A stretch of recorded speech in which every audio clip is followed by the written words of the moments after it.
Olá, estamos começando mais um Personalidades nesse espaço aqui da Casa Nena Decorações. Eu estou de Ângela Monteiro, é claro. Aliás, eu estou de Ângela Monteiro e estou de montaria, porque o meu entrevistado de hoje tem tudo a ver com isso. De Amazônia, eu só tenho a roupa. Realmente eu não entendo mais nada desse assunto, mas ele vai contar tudo pra gente. Calma! Deixa eu falar do restaurante Peninha antes de apresentar o meu entrevistado. O restaurante Peninha aberto de segunda a sábado, todos os dias ao meio-dia, o buffet livre, R$11. É muito bom, é muito barato, atendimento maravilhoso. E nos finais de semana também tem de sexta a domingo rodízio de pizza. Além dos lanches, tábuas, petiscos, que também são maravilhosos no restaurante Peninha, aqui no centro de Araranguá. Fica a minha dica. E quero falar também do Extensão X, do Xodó da Tia Joyce. Essas duas escolas que ensinam não só aquele conteúdo didático que as crianças têm que aprender na escola, mas ensinam as crianças a ser cidadãos. Sabe? Quando as pessoas trabalham com amor, entendendo do que elas fazem, é assim que funciona lá no Xodó e no Extensão X. São professores, a equipe toda trata os filhos da gente como se fossem únicos. É uma escola grande, mas a gente se sente único pelo tratamento especial e educação de excelência aqui em Araranguá, Extensão X e Xodó da Tia Joyce. Agora sim, eu vou apresentar o meu entrevistado, do qual também sou muito fã, adoro ele. Doutor Enio Rosa, tudo bem? Tudo bem, Karen. Mais uma vez, é um grande prazer, né, poder estar conversando com você agora na TV Araranguá. E você sabe da admiração enorme que eu tenho por você em todas as áreas do seu trabalho. Isso é muito significativo para mim. Eu brinquei aqui sobre montaria e tal. O senhor tem um Aras, é responsável por um Aras aqui em Araranguá? Sim, perfeito. Na realidade, essa é uma empresa, não deixa de ser uma empresa, onde a família tem participação, né? Então, os filhos também atuam fortemente na criação do cavalo e também na atividade equestre. E nós já estamos aí há praticamente 36 anos. 36 anos nessa lida com o cavalo. Mas como que isso entrou na sua vida? O cara, desde a minha infância, já o meu pai era um aficionado do cavalo. Ele, além de ter os cavalos de trabalho, ele tinha também cavalos de corrida. Aqui em Araranguá?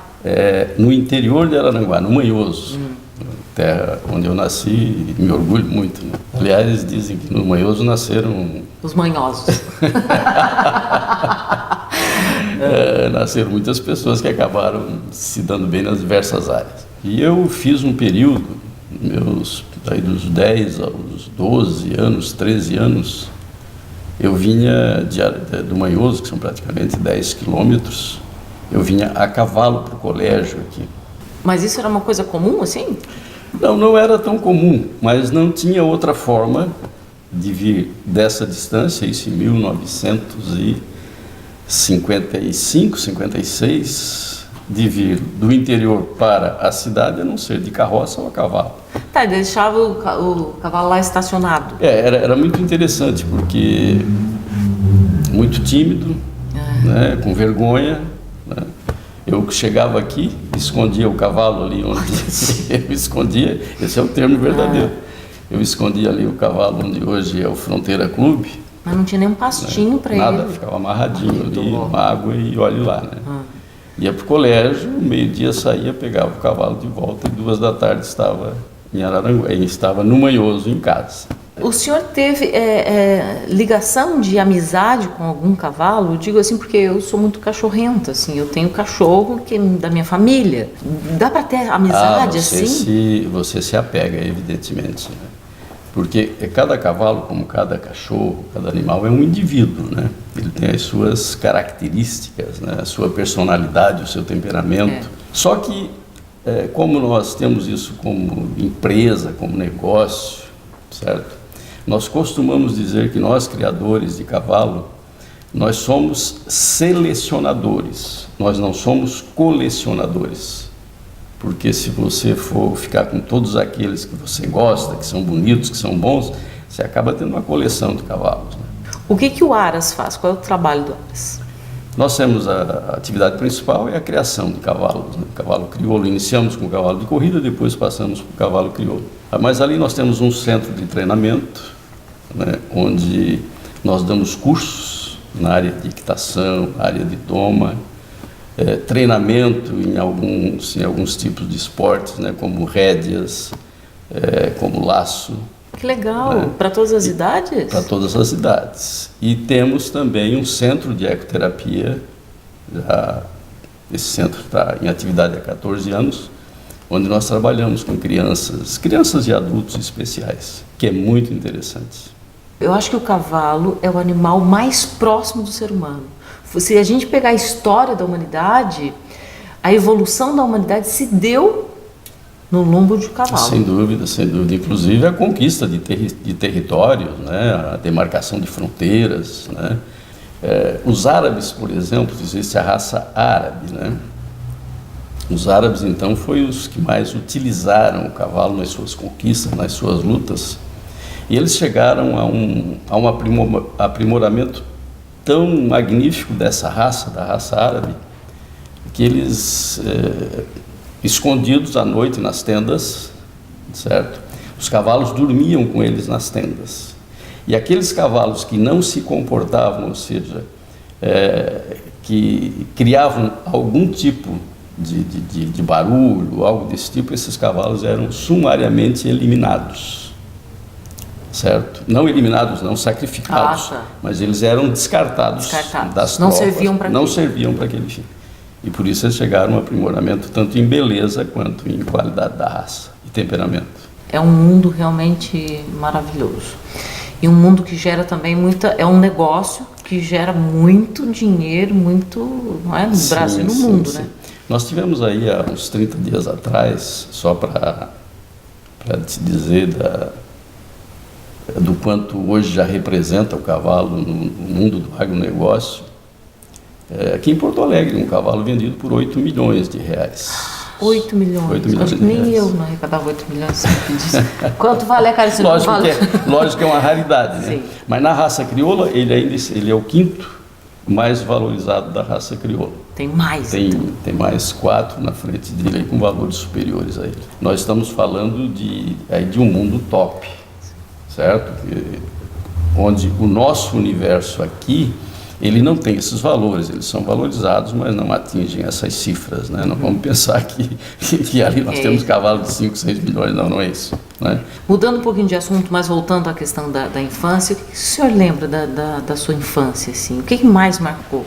Foi maravilhosa, né? Eu nasci no interior, fiquei lá até os 12, 13 anos no interior, era jogar futebol, você não tinha energia elétrica, você não tinha carro, você não tinha telefone nem pensar, né? Você tinha um rádio enorme para você ouvir as notícias, né? Então foi uma infância muito interessante, espetacular. O que o senhor traz dessa época, ou mesmo da adolescência, de ensinamento dos seus pais, assim? Quem foram os seus pais na sua vida? Olha, os meus pais foram uns sábios, na minha opinião, né? Na minha avaliação. Primeiro, eu ainda quero te dizer que a minha mãe tem 93 anos e é viva. Continua. Dando ensinamentos. Continua ainda, de vez em quando, dando alguns puxões de orelha. Muito bem. Eu digo que meus pais eram sábios porque, nascidos no interior, na lavoura, eles acabaram formando um comércio. Na época eles tinham uma loja de secos e molhados, né? E o meu pai, naquela oportunidade, além de ter um rádio onde era o centro de reunião para saber as notícias à noite, o meu pai já buscava aqui em Araranguá o Correio do Povo, o jornal Correio do Povo, né, para se atualizar, para saber, para ler. Então, isso evidentemente uma formação muito paternalista, né, que eles nos davam na época. Nos deu uma educação maravilhosa, muito respeito por todos e por tudo, né? Então eu trago deles, né, essa formação, essa forma de educação. Foi isso também que influenciou, porque a pessoa que é apaixonada pela notícia, por entender o que está acontecendo, é uma pessoa que é politizada.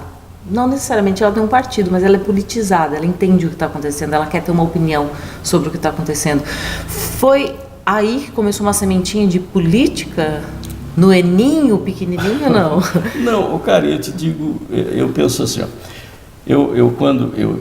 depois nós viemos morar aqui em Araranguá, né? Aquilo para mim foi um sacrifício, eu não queria vir de jeito nenhum. Não queria vir de jeito nenhum. Nos finais de semana eu ainda voltava para o Manhoso. Ai, que legal! Para casa dos tios e tal. Aqui eu tinha uma certa aptidão ao futebol, né? Então aqui já com 14 anos, 15 anos, eu comecei a jogar futebol profissional aqui no Grêmio Aranguaense. Na época teve esse período, né? Aí saí daqui, fui para Tubarão continuar os estudos, que era o meu objetivo, era ter um curso superior. E fui para o Ferroviário de Tubarão, joguei um tempo. Depois, não, jogador mesmo, de verdade verdadeira. Depois saí dali, fui para o Figueirense, aí fiz a faculdade através do Figueirense, né? Então, esse período não me liguei em política, absolutamente. Era muito determinado, né, ao esporte, ao futebol. E o que mudou que o senhor não continuou a carreira do esporte, do futebol? Não, quando eu parei de jogar futebol no auge da idade, pelo menos para o futebol. Parei com 24 anos, né? Terminei a faculdade e aí definitivamente parei e fiquei fazendo as famosas peladas, né? Mas do profissional não me interessei. E até porque na época o jogador de futebol ele era olhado com uma certa reserva, né? Primeiro não ganhava nada, ganhava muito pouco. Né? Não sei, eu sei quem jogasse aí Flamengo, Vasco. Segundo, você não sabia o que era um empresário, um procurador, era você que tinha que buscar, né, a sua forma de ter o seu espaço. Eu realmente queria terminar a faculdade e era o meu objetivo.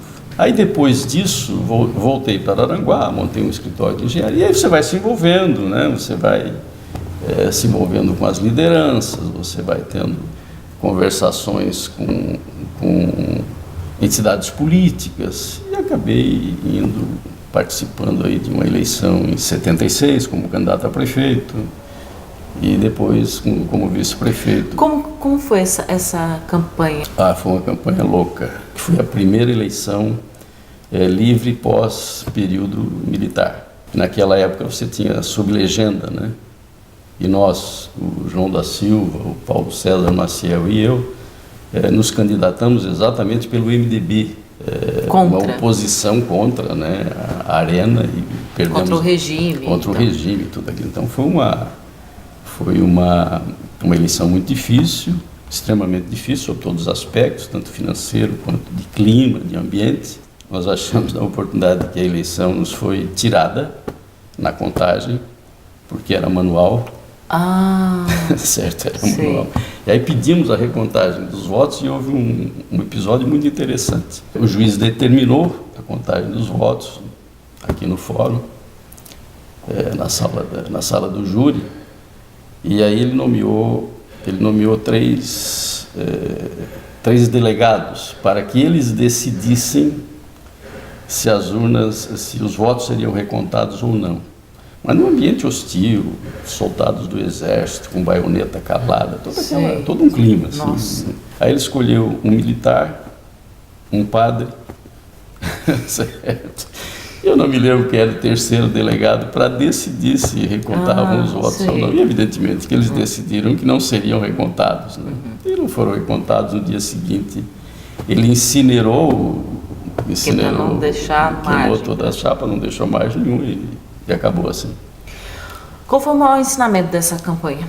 Eu penso assim, que nos faltou ouvir um pouco os mais velhos.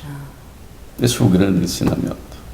Nós éramos aí 36, 34, 38 anos, com todo aquele entusiasmo, achamos que tudo poderia ser mudado na base da boa vontade e da coragem, né? Mas não foi assim. E se nós tivéssemos ouvido os mais velhos, né, políticos, líderes, amigos, né, provavelmente nós tivéssemos deixado para uma outra oportunidade e aí sim, talvez saíssemos vitoriosos. É que é difícil, quando a gente é jovem, a gente acha que está certo, né? Sem dúvida. Sem dúvida. Tem. Aliás, é um erro que até hoje se comete, né? De Sem não dúvida. ouvir quem tem experiência. Não, e se repete, né? Os jovens não querem muito. Faz parte do papel do jovem, Exatamente, né, inclusive. sem dúvida. E a eleição daí como vice-prefeito? Foi uma eleição muito interessante, foi uma eleição boa, eleição muito disputada. Foi o Antônio Eduardo Guizzo, né, o Dal, eu contra o Mota, aliás, Dr. Neri e Paulo César.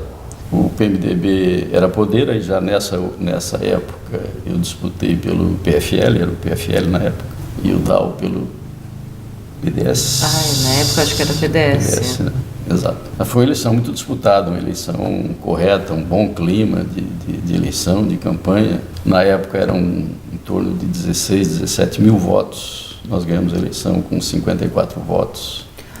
Então foi uma eleição extremamente disputada e muito boa. Eu perdi uma com 55, eu sei o que sente quem Você perde. sabe o que é isso, né? Você sabe. E como é que foi a experiência de administração pública? O senhor teve oportunidade de estar à frente de algumas ações? Eu fui secretário de obras nesse período, né?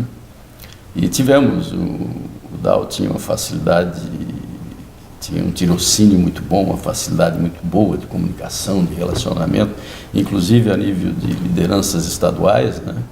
E fizemos bastante obras, acredito que foi uma administração que marcou a época em Araranguá. Verdade. E depois não concorreu mais? Não, depois não concorri mais. O que aconteceu para que esta liderança não quisesse mais concorrer? Porque eu imagino que muitos convites vieram. Houve um episódio também, aqueles episódios que depois você ou não aceita ou se resigna, né? Eu tinha uma admiração, e tenho até hoje, pelo atual prefeito Mariano Mazzucco. E na época ele seria o candidato sem sombra de dúvida já para suceder o Antônio Eduardo Guizzo Dal. Mas ele disse que não seria candidato, não era candidato. E naquele momento, até com o apoio do Antônio Eduardo Guizzo, de alguns empresários, eu senti que eu tinha uma certa oportunidade de disputar uma eleição como cabeça de chapa. Mas sempre aguardando pela posição do prefeito, do então cidadão Mariano Mazzucco. Eu disse, não sou senhor Mariano, então eu vou entrar nessa luta. Aí disputei uma convenção interna no partido, ganhei. De repente, o Mariano resolve ser candidato. E aí eu já estava numa luta, num trabalho, né? Fomos nós dois disputar uma convenção. E aí, tranquilamente, deu-se aí uma cisão, um racha muito grande, né? PFL e PDS na época. Eu perdi a convenção para ele por 2 votos.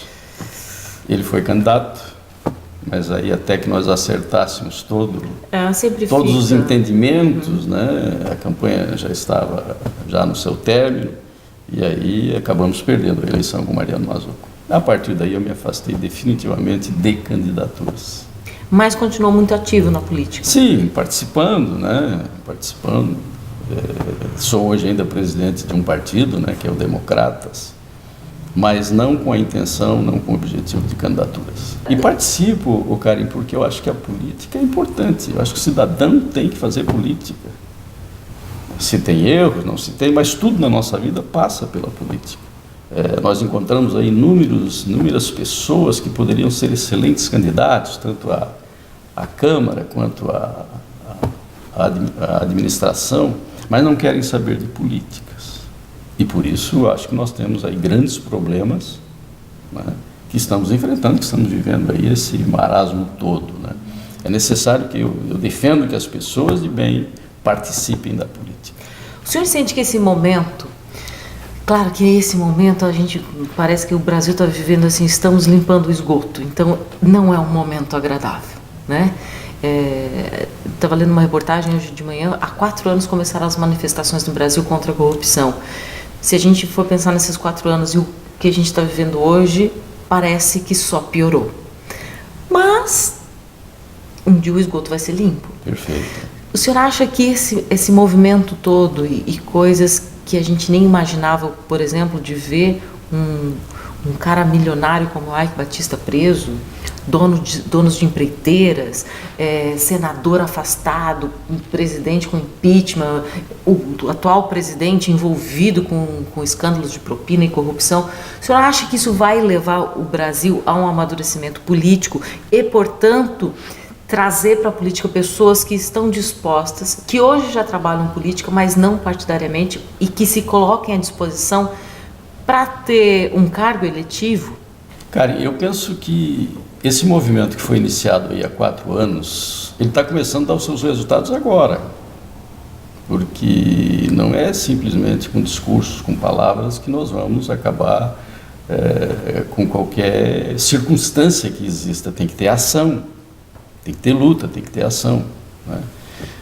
Então, se lá há 4 anos iniciamos um movimento, um posicionamento, atitudes contra a corrupção, ela veio à tona agora, através da Lava Jato, através de tantos outros canais, né? Ela veio à tona. Isso, evidentemente, para que tenhamos um fim disso aí, nós vamos ter algumas consequências difíceis, drásticas, e temos aí problema na economia, problemas sociais, né? Problemas na saúde, né? Então, esse é um período que nós somos obrigados a passar se quisermos limpar esse esgoto. Não há outra forma.